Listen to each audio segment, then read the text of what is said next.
Hey guys, Lee Battlegrounds here. Usually I'm the guy behind the camera, but today I'm the one giving the deck profile. We went to Elizabeth Regional on Sunday, and I top 8'd. I got 8th place, so I'm going to show my deck profile. I played Shaddolls. Alright, so I played 3 Falco, 3 Schemata, 2 Beast, 2 Hedgehog, and 1 Dragon. So it was 11 Shaddolls in all. I went with 3 Falco because you want to outgrind Nekroz. I played 5 Nekroz yesterday, or 2 days ago, and Falco just helps you outgrind them. Whoops. You always want to have a Falco set because Nekroz have a hard time getting rid of Construct. Their only way to get rid of Construct is Trish or, Dark Hole Raigeki. So if they're able to Trish you, they're gonna Trish the Construct, and you're always gonna have the Falco set, and you keep plussing off the Falco, and that's how you stay in the game. 3 Schemata because you constantly are dumping into the grave. Like you want to dump core into the grave to add back your L fusions for Nekroz, because goal is to not get Trished, and in order to not get Trished, you can keep cards in your hand and keep adding L fusion, and this dumps core to add it. 2 Beast. I played Seraphs. So 3 Beast and Seraphs was like a recipe for a disaster. I just didn't want to clog. 2 Hedgehog. I had them at 1, but I missed the second one. Just adding to hand was nice. And 1 Dragon because traps weren't really relevant yesterday. I played 3 Satellarknights, but Window just takes care of that matchup. So yeah, 11 Shaddolls. I played 3 Math. I thought originally this was going to be too many normal summons, but it ended up being perfect because a lot of times I end up fusing with the Seraphs in hand and use Math as my normal summon. And Math can dump, like I said, it can dump core to add back a fusion if you get emptiness or something. It just lets you send Falco, Beast to get an extra card. So yeah, and it's a Shaddolls target, so that was nice. 3 Veilers, all mismatching rarity, because that's how you gotta go. In different languages? Yeah, in different languages. No, 2 are English, 2 are English. One's German, this one's German. This was great overall. If I could play 5 Veiler, I'd actually play 5 Veiler. It's good against every matchup except for Burning Abyss, but I only play 1 Abyss. A little bit. I mean, yeah, like if they had Math and I'd Veiler Math, but I don't think I ever drew Veiler against him, or the 1 tour guide. Oh yeah, I did Veiler his tour guide, game 2, and he looked upset because he set before back row just passed. Yeah, I saw you side 1 Veiler on that matchup though. So then yeah, these buggers, 6, right? I never actually opened Stick Chair in 9 rounds. I did get the combo off a bunch of times. Like, I'd normal summon this turn 1, and I'd hold this till as long as possible until I drew another one. But a lot of times you just fuse with these. It's a good light engine, and because you have so many more viable lights now, like you don't have to main deck Denko, because Denko's not as prevalent now in my opinion. I main 2 Chaos Sorcerer, and obviously BLS, but BLS is BLS. It won me a bunch of matchups, but Chaos Sorcerer, people were really surprised when I played this, but I think it was really, really good.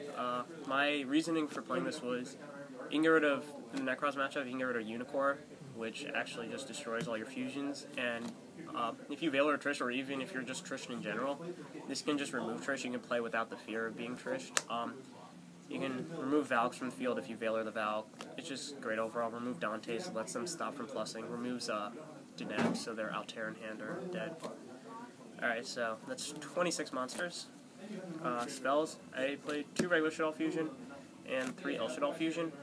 El Shaddolls Fusion right now is infinitely times better because not many decks go into their extra deck. Like Nekroz, yeah, I mean they send Herald, but that doesn't count.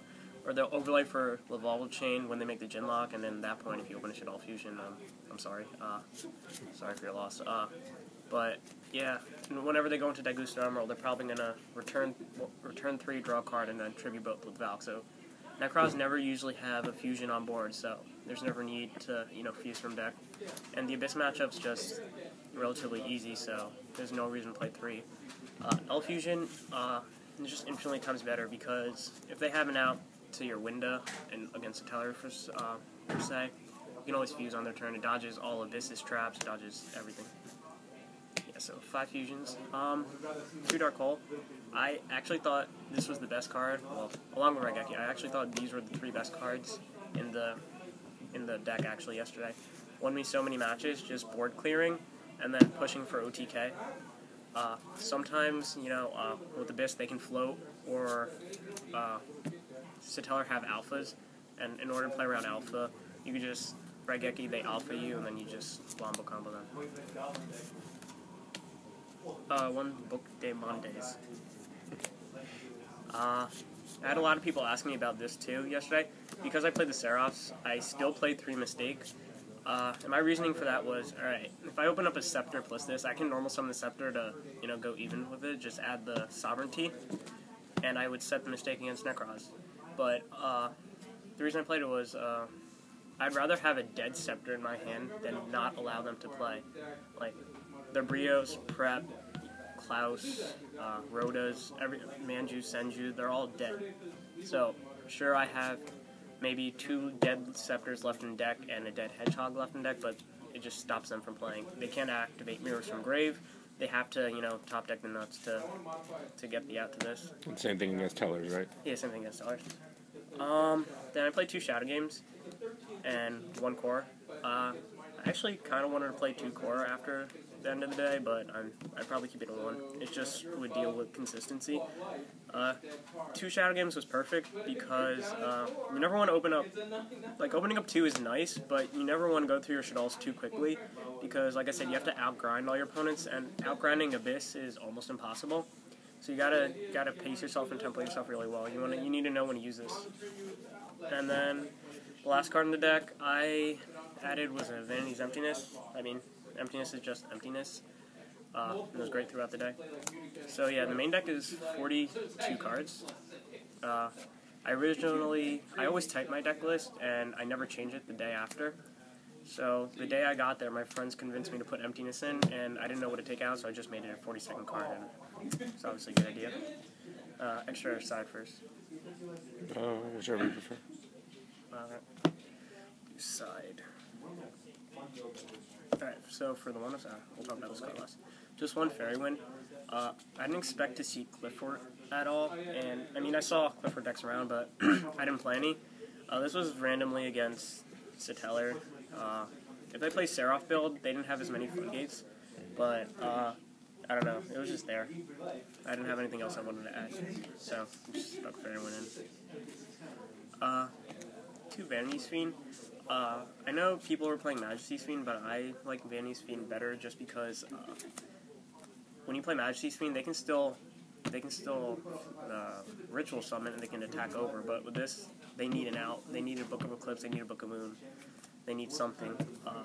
Manju, like, sure, okay, you can add with Manju, you can add your Valk, or you can add Unicorn or something, but this just prevents them from playing. 2 Denko was for Satellar, any back row heavy decks. I sided in against Satellar and never saw it. Maxi was for Abyss. The 1 Abyss matchup I played, game 2 I drew both of these. That really helped because I bricked. 3 MST was for Satellar primarily. Any back row heavy decks. No. 2 Mind Crush. I thought about cutting the Fairy Wind for the 3rd Mind Crush, but I actually really didn't test the deck. I didn't pick the deck up for a good 4 or 5 months. I just went in and played it because I borrowed this whole deck. I thought about adding a 3rd Mind Crush, but after looking at the side deck, I thought, there was just enough side-in cards side-in against Nekroz, because I actually, going into the events, I had a hard time figuring out what to side out, so I'd side out like a Mathematician and a Squamata, and it kind of got awkward sometimes when I would fusion, and then I need to, dump a Squamata with Construct, and there would be nothing there. Yeah, so that was like my own fault. 2 Mirror the Ice Barrier. This card's kind of cool. This is for Trish. I sided in against Nekroz and Abyss. I never saw it against Nekroz, but the one Abyss player I played against, I saw it. He summoned 2 Farfa. He never banished anything. Virgiled it away. Yeah, he Virgiled this away, but I had this set for like a good 5-6 turns, and I was waiting for him. turn 1, I saw it. Yeah, I was waiting for him, like, far from me. He never far from me. And, he Virgiled this, like, 7 turns later. But yeah, so that was just sitting there the whole time. And this was the MVP of the side deck. Round 6, I was playing a Nekroz player. We were in time. I believe he was turn 3, and he went Exomirror, and I topped Falco. This was dead for a while. I topped Falco, just set Falco. He played Exomirror. I chained this, and I ripped everything out of his hand besides a Manju and a Senju. And then I Mind Crushed the Manju. And I forgot what I did to Senju, but I think he just didn't play it because I had a stronger monster on the field. But yeah, I ended up topping Scepter and attacking for game and time. And then round 9, I won my match because of this. Game 3, it was actually a similar situation. I topped I think I might have topped this. I had Falco set. And his hand was double Unicorn, double Valk, MST, and on the board was a Daigusto Emerald. So all he had left was an MST, and then just went in and attacked. So yeah, that was side deck. Extra, I thought it was pretty standard except for a few cards. 3 Construct, the best fusion, easily. 2 Shekinaga, gotta go with mismatching rarity again. This card's great. I only ever made 1 whenever I made it, but the 2 was there for the reassurance. And 2 Winda, this card's still great.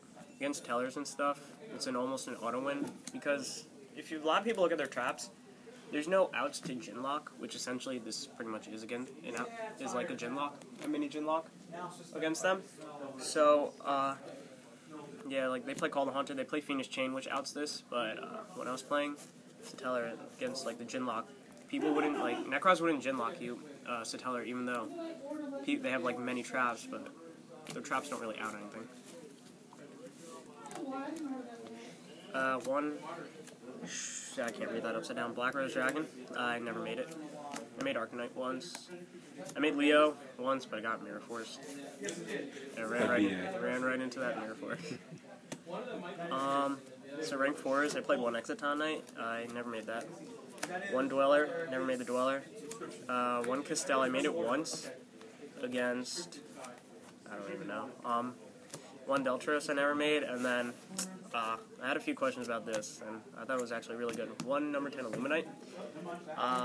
It's a rank 4, you need 3 of them, 3 level 4s to make it. And its effect is, once per turn, you can detach 1 card from this, send, or I think it says send. Yeah, send 1 card from your hand to the graveyard, so it's not a cost, so all the Shaddolls get their effects. So yeah, there's a combo I can show you that you can draw 5 with the Seraphs. Alright, so, any questions? Want to show the combo? Show the combo. Yeah.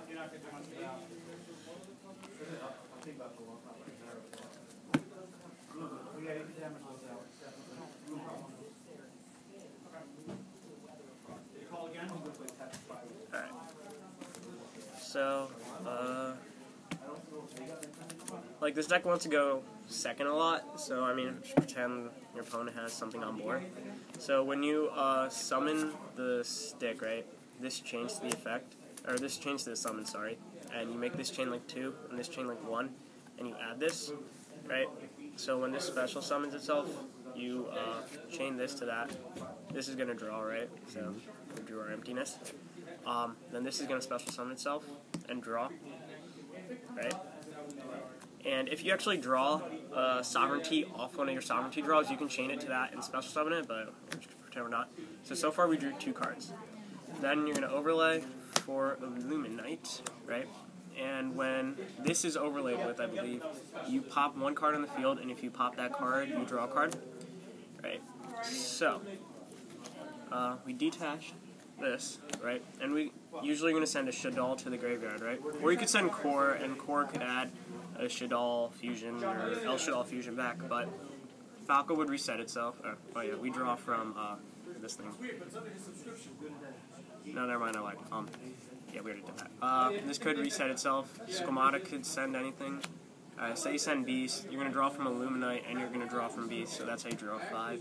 Or if you send Hedgehog, you'd add a Shaddol, like Beast, Falco.